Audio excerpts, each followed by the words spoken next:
Chancellor, Governor Mr. Docking, Senator Mrs. Pearson, ladies and gentlemen, and my friends, I'm very pleased to be here. I'm really not here to make a speech. I've come because I came from Kansas State and they wanted to send their love to all of you. They did.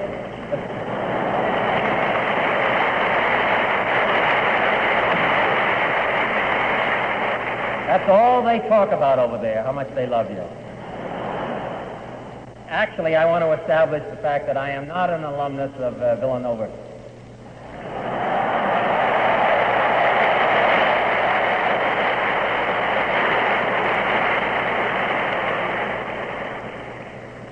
I'm very pleased, very touched that my wife is at your warm reception here. I think of my colleagues in the United States Senate, and I think of my friends there, and I think of the warmth that exists in the Senate of the United States. I don't know why you're laughing. I was sick last year, and I received a message from the Senate of the United States which said, "We hope you recover," and the vote was 42 to 40.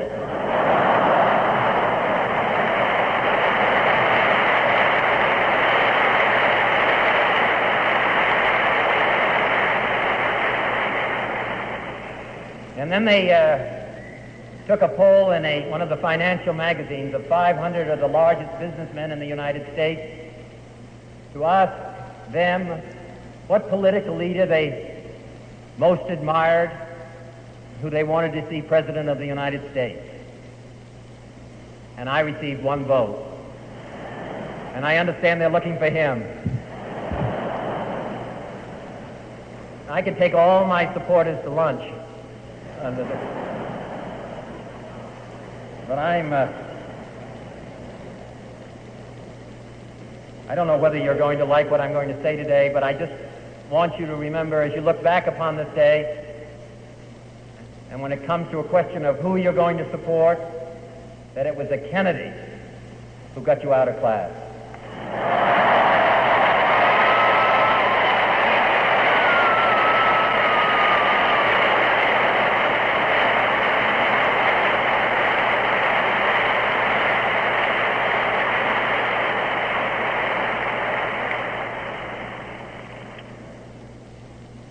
I'm very pleased to be here with my colleague, Senator Pearson, who I think has contributed so much in the Senate of the United States, who has fought for the interests of Kansas and has had a distinguished career, and I'm very proud to be associated with him.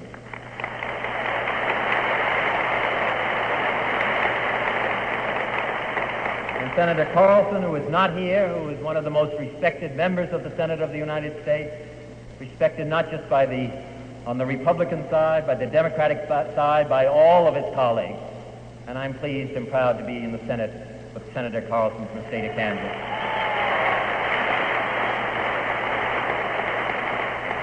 And I'm happy to be here with an old friend, Governor Docking.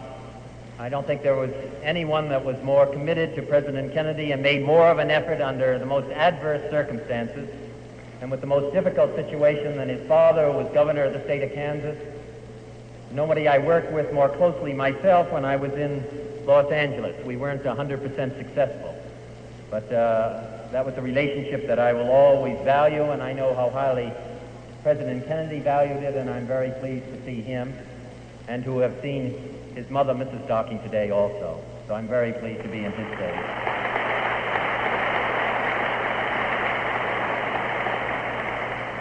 And then I'm pleased to be here because I like to see all of you, in addition.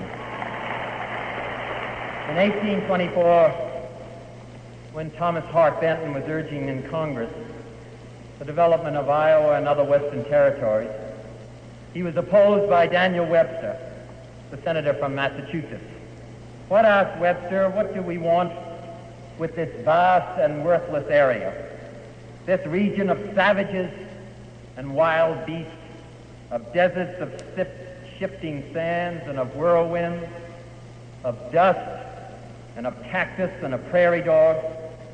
To what use, he said, could we ever hope to put these great deserts?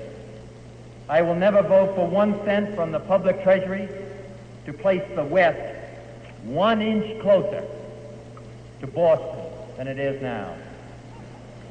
And that is why I am here today instead of my brother Edward.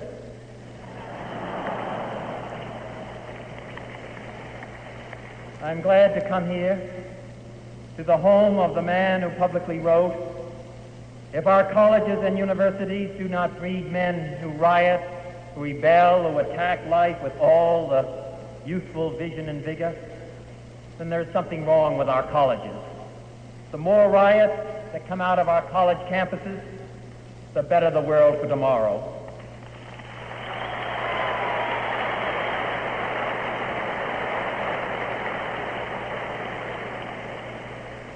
Despite all the accusations against me, those words were not written by me. They were written by that notorious seditionist, William Allen White.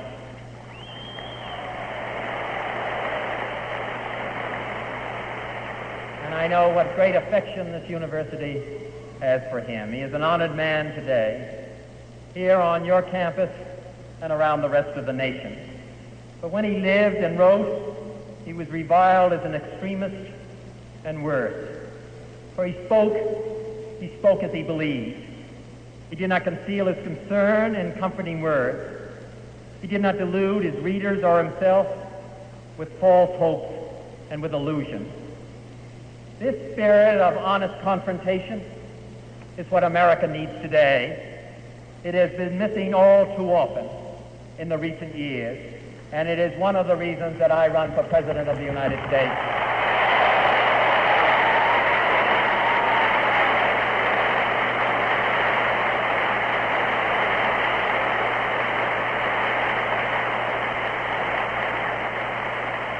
For we as a people are strong enough, we are brave enough to be told the truth of where we stand. And this country needs honesty and candor in its political life, and from the President of the United States.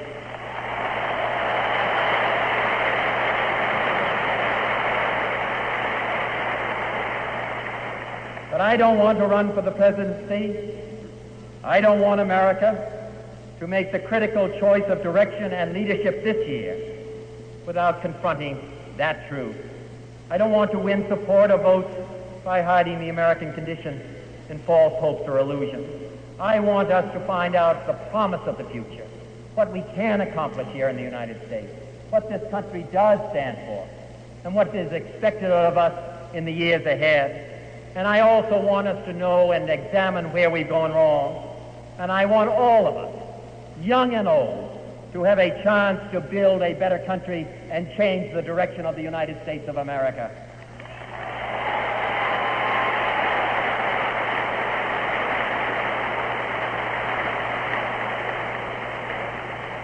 This morning I spoke about the war in Vietnam, and I will speak briefly about it in a few moments. But there is much more to this critical election year than the war in Vietnam. It is at a root, the root of all of it, the national soul of the United States. The President calls it restlessness. Cabinet officers such as John Gardner and others tell us that America is deep in a malaise of spirit, discouraging initiative, paralyzing will and action, and dividing Americans from one another by their age, their views, and by the color of their skin. And I don't think we have to accept that here in the United States of America.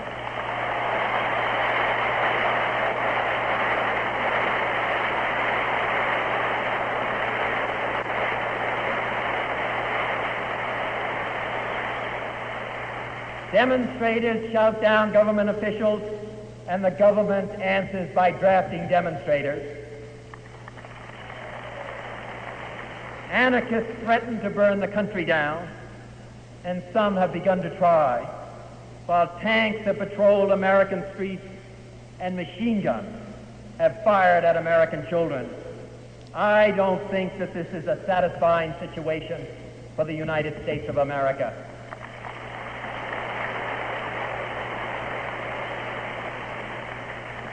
Our young people, the best educated and the best comforted in our history, turned from the Peace Corps and public commitment of a few years ago to lives of disengagement and despair.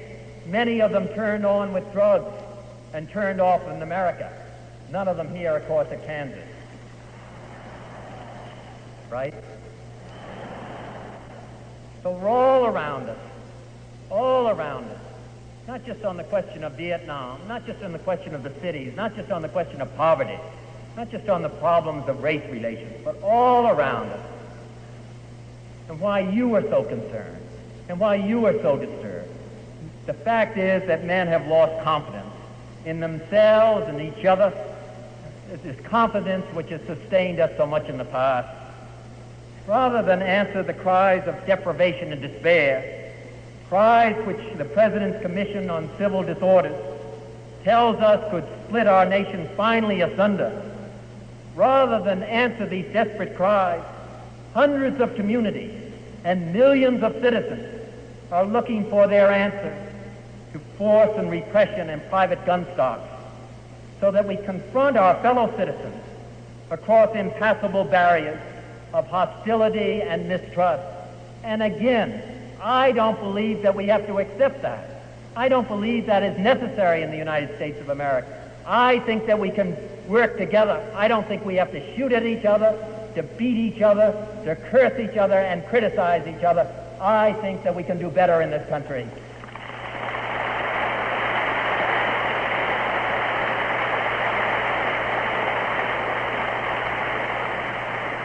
And that is why I run for President of the United States.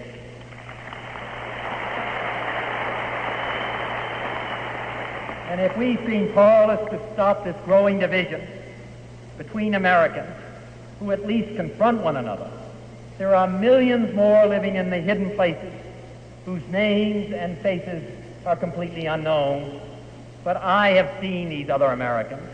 I have seen children in Mississippi starving, their bodies so crippled from hunger, and their minds have been so destroyed for their whole life that they will have no future. I have seen children in Mississippi, here in the United States with a gross national product of $800 billion. I have seen children in the Delta area of Mississippi with distended stomachs, whose faces are covered with sores from starvation. And we haven't developed a policy so we can get enough food so that they can live, so that their children are not, so that their lives are not destroyed. I don't think that's acceptable in the United States of America, and I think we need a change.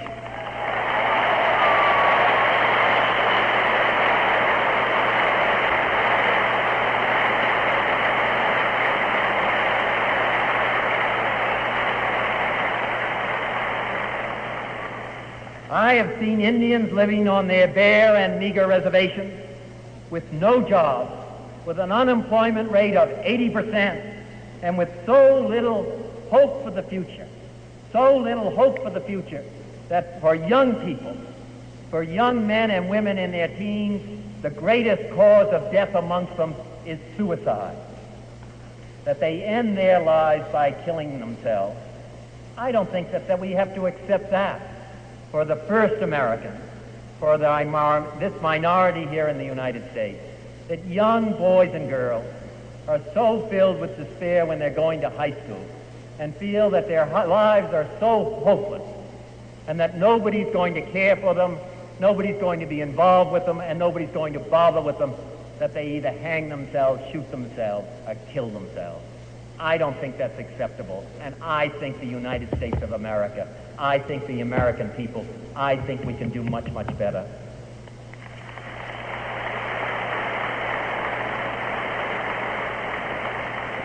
And I run for the presidency because of that. I run for the presidency because I have seen proud men in the hills of Appalachia who wish only to work in dignity, but they cannot, for the mines are closed and their jobs are gone, and no one, neither industry nor labor nor government, has cared enough to help. I think we here in this country, with the unselfish spirit that exists in the United States of America, I think we can do better here also.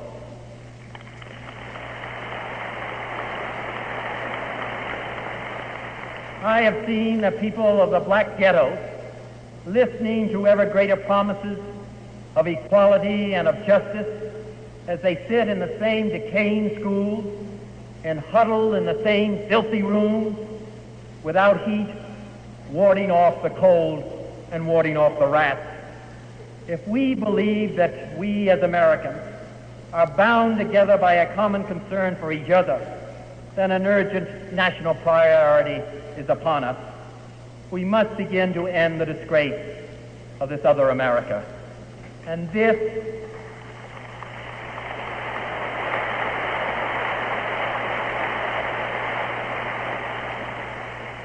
is one of the great tasks of leadership for us as individuals and citizens this year. But even if we act to erase material poverty, there is another greater task. It is to confront the poverty of satisfaction, purpose, and dignity that afflicts us all. Too much and for too long, we seem to have surrendered personal excellence and community values in the mere accumulation of material things. Our gross national product now is over $800 billion a year. But that gross national product, if we judge the United States of America by that gross national product counts air pollution and cigarette advertising and ambulances to clear our highways of carnage. It counts special locks for our doors and the jails for the people who break them. It counts the destruction of the redwoods and the loss of our natural wonders in chaotic sprawl. It counts napalm, and it counts nuclear warheads and armored cars for the police to fight the riots in our cities. It counts Whitman's rifle and Speck's knife and the television programs which glorify violence in order to sell toys to our children. Yet the gross national product does not allow for the health of our children, the quality of their education, or the joy of their play. It does not include the beauty of our poetry, or the strength of our marriages, the intelligence of our public debate, or the integrity of our public officials. It measures neither our wit nor our courage, neither our wisdom nor our learning, neither our compassion nor our devotion to our country. It measures everything in short, except that which makes life worthwhile. And it can tell us everything about America, except why we are proud that we are Americans.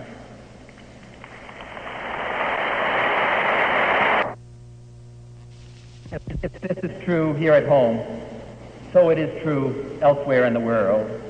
From the beginning, our proudest boast has been the promise of Jefferson that we here in this country would be the best hope of mankind.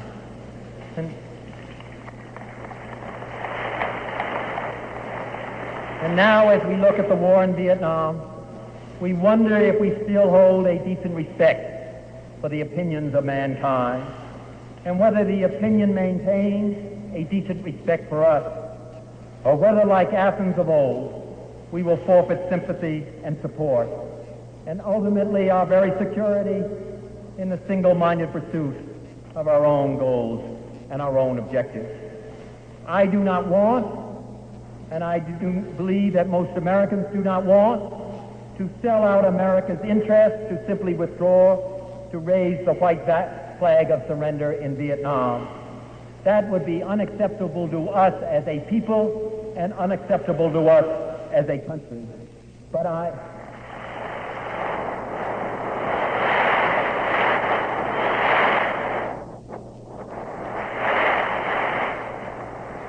am concerned about the course of action that we are presently following in South Vietnam.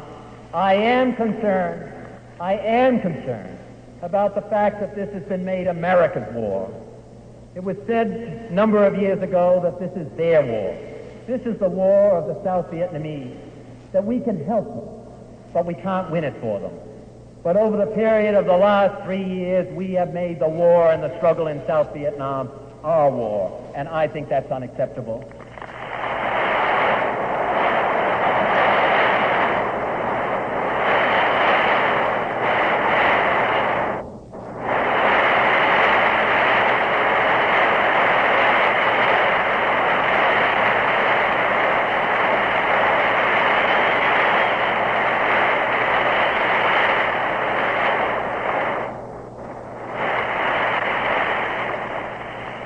I don't accept the idea that this is just a military action, that this is just a military effort. And every time we have had difficulties in South Vietnam and Southeast Asia, we have had only one response. We have had only one way to deal with it. Month after month, year after year, we have dealt with it in only one way, and that's to send more military men and increase our military power, and I don't think that's the kind of a struggle that it is in Southeast Asia.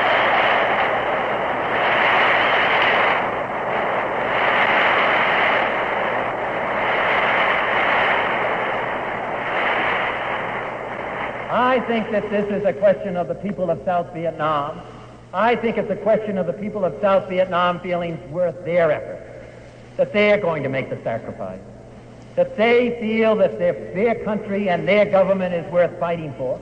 And I think the developments of the last several years have demonstrated that the people of South Vietnam feel no association and no affiliation for the government of Saigon.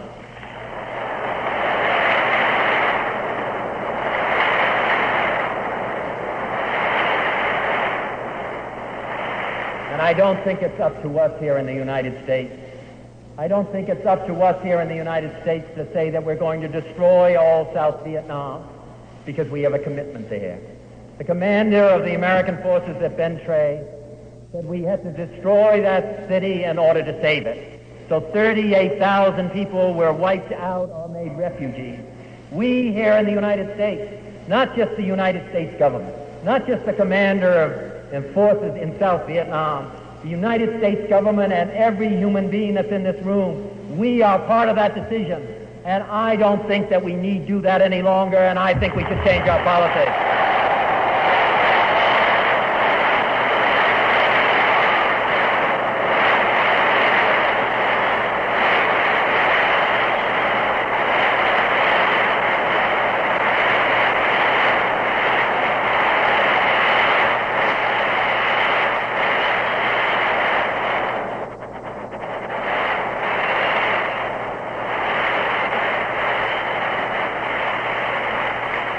I don't want to be part of a government.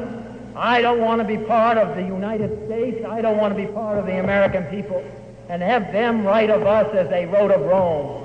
They made a desert and they called it peace.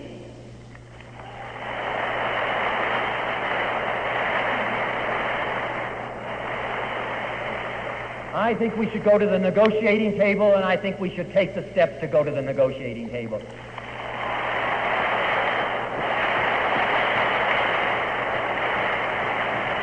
And I've said it over the period of the last 2 years.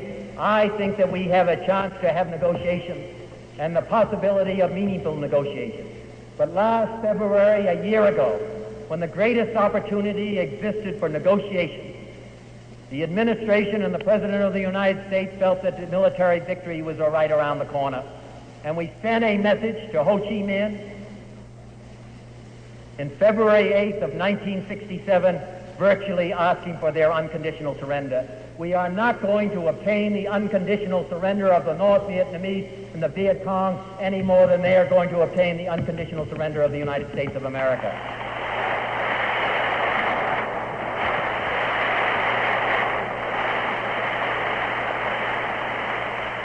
We're going to have to negotiate. We're going to have to make compromises. We're going to have to negotiate with the National Liberation Front.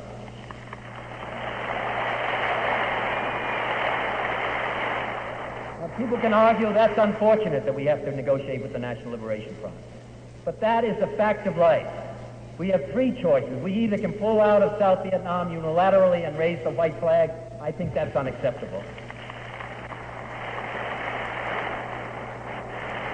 Second, we can continue to escalate. We can continue to send more men there until we have millions and millions of more men, and we can continue to bomb North Vietnam. And my judgment, we will be no nearer success. We will be no nearer victory than we are now in February of 1968.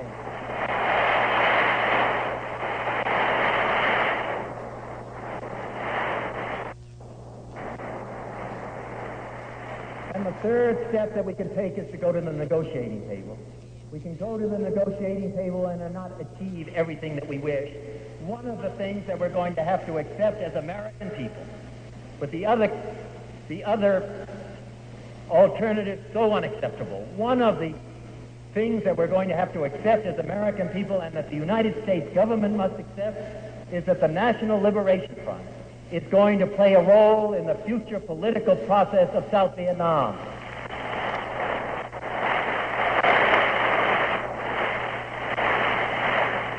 That we're going to have to negotiate with them, that they're going to play some role in the future political process of South Vietnam, that there are going to be elections, and the people of South Vietnam are ultimately going to determine and decide their own future.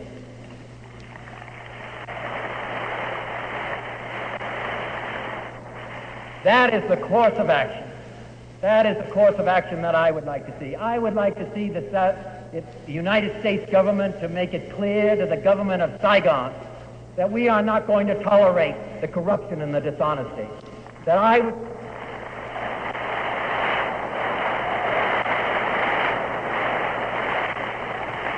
I think that we should make it clear to the government of Saigon that if we're going to draft young men 18 years old of age here in the United States, if we're going to draft young men who are 19 years old here in the United States, and we're going to send them to fight and die in Khe Sanh, that we want the government of South Vietnam to draft their 18-year-olds and their 19-year-olds.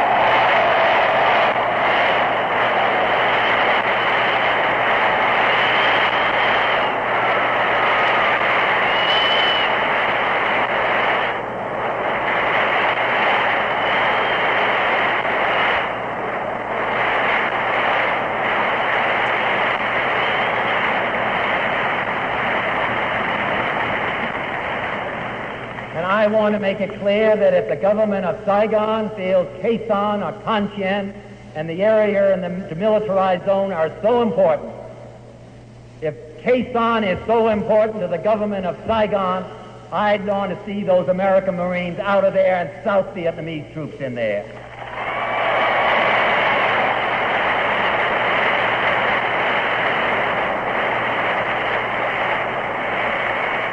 I want to have an explanation as to why American boys killed 2 weeks ago in South Vietnam were 3 times as many, more than 3 times as many as the soldiers of South Vietnam.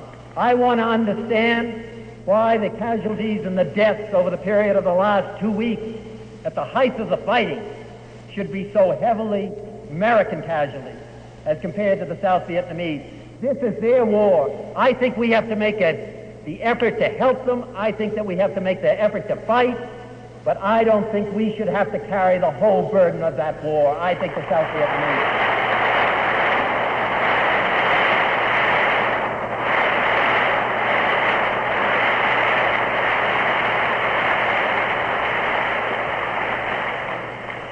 And if I am elected President of the United States with help, with your help, these are the kinds of policies that I'm going to put into operation.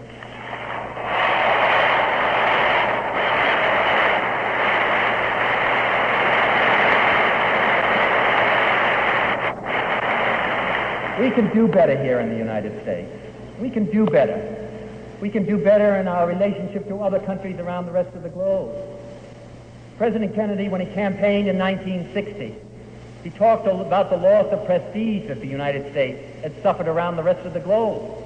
But look at what our condition is at the present time. The President of the United States goes to a meeting of the OAS in Montevideo. Can he go into the city of Montevideo, or can he travel through the cities of Latin America where there was such deep love and deep respect? He has to stay in a military base in Montevideo with American ships out at sea and American helicopters overhead in order to ensure that he's protected. I don't think that's acceptable.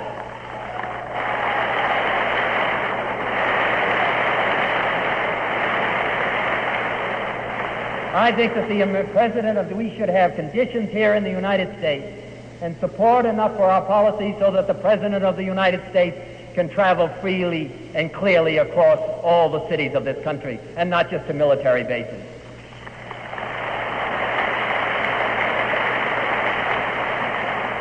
I think there's more that we can do internally here. I think there's more that we can do in South Vietnam. I don't think we have to accept the situation as we have it at the moment. I think that we can do better, and I think the American people think that we can do better.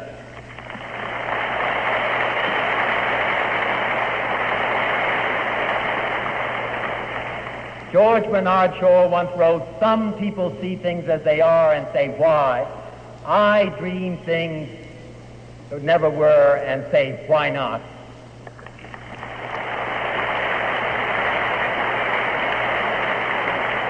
So I come here to Kansas to ask for your help. In the difficult 5 months ahead before the convention in Chicago, I ask for your help and for your assistance. If you believe the United States can do better, if you believe that we should change our course of action, if you believe that the United States stands for something here internally as well as elsewhere around the globe, I ask for your help and your assistance and your hand over the period of the next 5 months.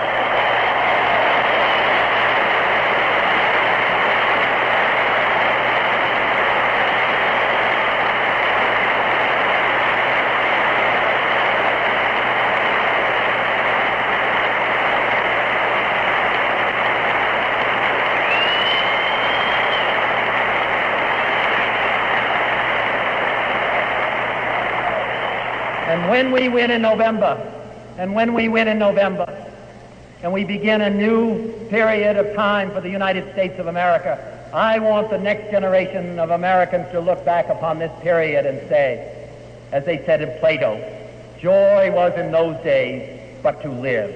Thank you very much.